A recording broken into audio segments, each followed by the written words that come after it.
সুপ্রসুধী, সকলকে স্বাগত। আজকে আমরা একটি বুদ্ধিভিত্তিক আলোচনায় উপস্থিত হয়েছি, যেটি আমাদের অস্থিমজ্জায়, আমাদের অস্তিত্বে, আমাদের শেকড়ের সঙ্গে জড়িত। সেটা হলো আমাদের মহান মুক্তিযুদ্ধ। আমাদের এই মুক্তিযুদ্ধে আসলে কতগুলি যুদ্ধ হয়েছিল? এরকম প্রশ্ন যদি আমাদেরকে কেউ অবতারণা করে থাকে, তাহলে নিশ্চয়ই আমাদের ভ্রূযুগল একটু অবাকই হয়ে যায়। মহান মুক্তিযুদ্ধে আমরা একটি যুদ্ধ করেছি, এরকম প্রশ্ন সবাই জেনে থাকি। কিন্তু আমরা যদি বলি এই মুক্তিযুদ্ধে 1971 সালে অনেকগুলি যুদ্ধ হয়েছিল, সেটা কি যৌক্তিক হবে নাকি অযৌক্তিক হবে? এটা আমাদের একটা আলোচ্য বিষয়। আজকে আমরা এটা নিয়ে আলোচনা করতে চলেছি।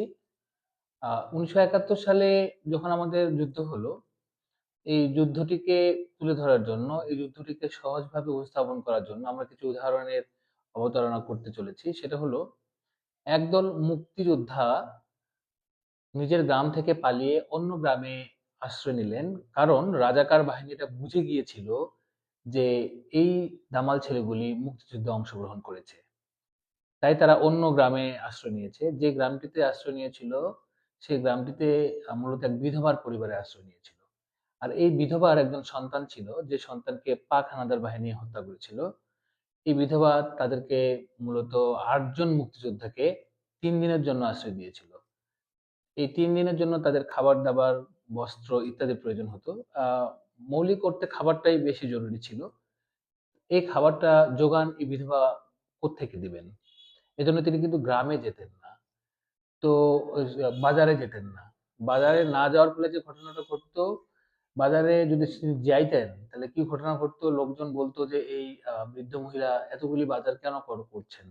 কাদের জন্য করছেন? নাকি এর বাসায় মুক্তিবাহিনী রয়েছে?" এরকম একটা সন্দেহপ্রবণ প্রশ্ন হয়তোবা উকি দিত। এজন্য উনি মূলত, এই বিধবা মহিলাটি মূলত হাঁস, আ মুরগি, গরু, ছাগল ইত্যাদি লালন-পালন করতেন। এই ৮ জন মুক্তিযোদ্ধাকে ৩ দিন আশ্রয় দিতে গিয়ে লক্ষ্য করা গেছে উনি উনার আ হাঁস-মুরগি জবাই করে ওদেরকে খাইয়েছেন।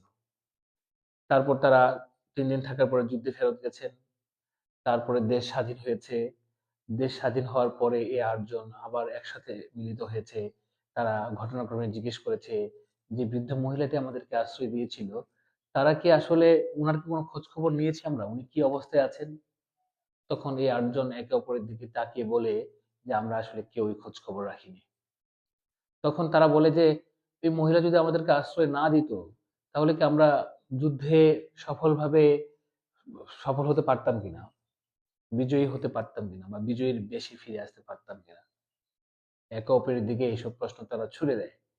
তখন তাদের নিজেদেরকে মনে হয় তারা ব্যাপক স্বার্থপর। তারা যুদ্ধ করার ফলে, স্বাধীন হওয়ার ফলে, বিজিত হওয়ার ফলে তারা এই বৃদ্ধ মহিলাটির যে আ আশ্রয়টা, তারা সেটা ভুলে গিয়েছিল। তারপরে এই ৮ জনের মধ্যে একজন বলল, "তাহলে আমাদের মধ্যে একজন এই বৃদ্ধ মহিলার বাসায় খোঁজখবর নিতে যাওয়া হোক। এই বৃদ্ধ মহিলার কি অবস্থা?" এই বৃদ্ধ মহিলার বাসায় যাওয়া হলো। গিয়ে দেখলো এই বৃদ্ধ মহিলার বাড়িটা ছিল মূলত জনবিচ্ছিন্ন। মূলত আ জনগণের সঙ্গে থাকতো না। সমাজে বসবাস করত না। একটু বিচ্ছিন্ন পরিবারে সে আবদ্ধ ছিল। তো এই লোক গিয়ে দেখে যে এই বৃদ্ধ মহিলা মারা গেছেন এবং শুটকি হয়ে গেছে। শরীর থেকে পচা গন্ধ বের হচ্ছে। কেউ তাকে দাফন করার লোক নেই। ইত্যাদি ঘটনা ঘটেছে। তো এই সময় এই এই এই ব্যাপারটা যখন ঘটে গেল, এই লোকটা যখন ওই ৮ জন লোককে আসে ব্যাপারটা প্রেজেন্ট করল যে এই মহিলা তো মারা গেছেন। তখন একটি প্রশ্ন জাগ্রত হলো যে এই মহিলা তো নিজের, আমাদের সর্বস্বটুকু দিয়ে আমাদের মুক্তিযোদ্ধাদেরকে তিনি কি করেছেন? সহায়তা করেছেন। আর আমরা যুদ্ধে জয়লাভ করার পর আমরা খোঁজখবর রাখলাম না। তখন মুক্তিযোদ্ধারা নিজেদেরকে প্রশ্ন করল, তারা আসলে মুক্তিযুদ্ধ কেন করেছিল? তখন প্রশ্ন আসলো যে তাহলে তো স্বার্থ চরিতার্থ হয়েছে এখানে। তারা নিজের স্বার্থে মুক্তিযুদ্ধ করেছে। এটি একটি অংশের জবানবন্দি।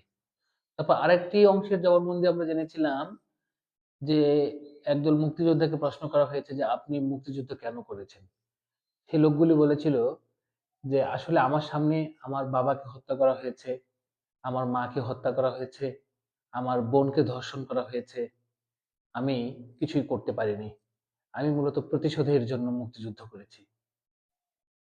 এরকম। তাহলে আমরা ১ম বক্তব্য শুনলাম নিজের স্বার্থে যুদ্ধ করেছে কেউ কেউ যুদ্ধ করেছে প্রতিশোধের জন্য। তারপর আমরা অনেক জরিপ চালিয়ে দেখেছি, অনেক বই পুস্তক ঘেঁটে গবেষণা করে দেখেছি, অনেক মুক্তিযোদ্ধাকে জিজ্ঞেস করেছি, আপনারা কি কেউ রাজনীতির কারণে যুদ্ধ করেছেন কিনা? তারা অনেকেই অ্যান্সার করেন। বলছে, "না, আমরা তো রাজনীতির কারণে যুদ্ধ করিনি।" তাহলে রাজনীতির কারণে যুদ্ধ করলো কে? রাজনীতির কারণে যুদ্ধ করেছে রাষ্ট্র।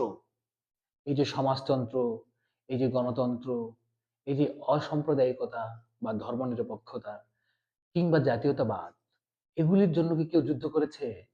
এগুলোর জন্য যুদ্ধ করেছে রাষ্ট্র। ঠিক আছে? তাহলে রাষ্ট্র বিজ্ঞান এক বিষয়, সমাজ বিজ্ঞান আরেক বিষয়। তাহলে এই যে বৃদ্ধ মহিলাটির যে ঘটনাটা আমরা বললাম, ইনি সমাজ বিজ্ঞানের অংশ ছিল। এই যে ব্যক্তি স্বার্থ চরিতার্থ, এটা সমাজ বিজ্ঞানের অংশ ছিল। হ্যাঁ? তো এই সমাজ বিজ্ঞানের মটো ছিল ভিন্ন। কেউ প্রতিশোধের জন্য গেছে, কেউ ব্যক্তি স্বার্থ চরিতার্থের জন্য গেছে, রাষ্ট্র গেছে রাষ্ট্রবিজ্ঞানের জন্য। তো এখান থেকে আমরা একটা জিনিস বুঝতে পারছি, রাষ্ট্রবিজ্ঞান এবং সমাজ বিজ্ঞান এক জিনিস নয়, ২ টা ভিন্ন জিনিস। তাহলে আমরা এই রাষ্ট্রটাকে চালাবো কি করে? রাষ্ট্র এবং সমাজকে সমন্বয় করার জন্য রাষ্ট্র এবং সমাজের মাঝখানে যে জিনিসটা দরকার হয়, সেই জিনিসটা হলো সরকার। সরকার যদি এই সমাজবিজ্ঞান এবং রাষ্ট্রবিজ্ঞানকে সমন্বয় না করতে পারে, তাহলে রাষ্ট্র পিছলে পড়ে যায়, গণতন্ত্র মুখ থুবড়ে পড়ে, সমাজতন্ত্র কাজ করে না, ধর্মনিরপেক্ষতা কাজ করে না, জাতীয়তাবোধের চেতনার জাগ্রত হয় না।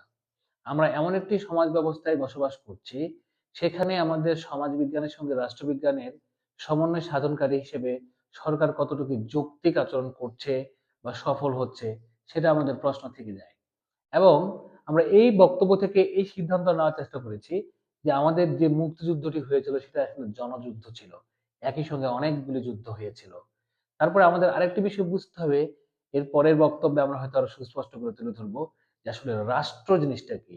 এটার প্রয়োজনীয়তা কেন হলো?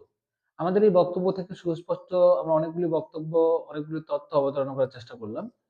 যারা আমাদের এই বক্তব্যটি শুনলেন, আমরা বলে থাকি এগুলো হচ্ছে ঘন ক্লাস। তারা নিজেরা আশা করি কিছুটা হলেও আলোকিত হলেন। সকলকে ধন্যবাদ।